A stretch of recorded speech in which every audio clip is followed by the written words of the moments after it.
మార్కెట్‌లో చూసినట్లయితే అధికార పార్టీయే గెలుస్తుందని మీరు ఎగ్జిట్ పోల్‌లో వచ్చింది మీరు చెప్తున్నారు. మీరు ఓన్‌గా ఏం చెప్పట్లేదనుకోండి. కానీ మార్కెట్‌లో ప్రధానంగా చెప్తే అధికార పార్టీ మీదున్న బిగ్గెస్ట్ మైనసెస్ ఏమేమి ఉన్నాయంటే హైడ్రా ఒకటి, ఈ కరెంట్ ఫ్లక్చుయేషన్స్ ఒకటి, దాని తర్వాత గెలిచిన ఈ 2 ఇయర్స్‌లో 6 గ్యారెంటీల విషయాలు అంతంత మాత్రంగానే ఉన్నట్టుగా. అయితే ఇప్పుడు జూబ్లీ హిల్స్‌లో కాంగ్రెస్ అధికార పార్టీయే గెలుస్తుంది. అది కూడా 1.5 జస్ట్ స్లైట్ మెజారిటీ ఒక 2000 మెజారిటీతో గెలుస్తుంది అని అంటున్నారు.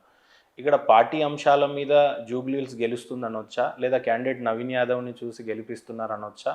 మాగంటి సునీత గారి పరిస్థితి ఏంటి అనంటే ఏమంటారప్పుడు? అంటే దీంట్లో ఎలాగంటే కాంగ్రెస్‌కి ఇప్పుడు ఇంత పరిస్థితి రావడం అంటే 1% లీడ్‌తోనే రావడం కారణం ఏంటంటే పబ్లిక్ పట్ల కొంత అసంతృప్తి ఉందండి. ఒక హైడ్రా విషయం ఏంటి కానీ మిగతా కొన్ని కొన్ని విషయాల్లో చూసుకుంటే కనుక 6 గ్యారంటీస్ విషయంలో ఏంటి కానీ కొన్ని విషయాలు ఉన్నాయి. జనరల్‌గా ఏంటంటే 2 ఇయర్స్ ఉన్నప్పుడు వన్ సైడ్ అవ్వాలి అధికార పార్టీకి జనరల్‌గా. అవును. కానీ 2 ఇయర్స్‌లో ఇంత వ్యతిరేకత వచ్చిందంటే కొంత మైనస్ అనేది పబ్లిక్‌లో ఉందండి. అది హైడ్రా విషయం అవ్వచ్చు, మిగతా అన్ని విషయాల్లో కూడా.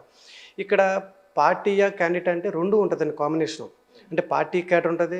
అలాగే క్యాండిడేట్‌కి నవీన్ యాదవ్ గారికి ఉన్న చరిష్మా మీదేంటి కానీ అలాగే సింపతి.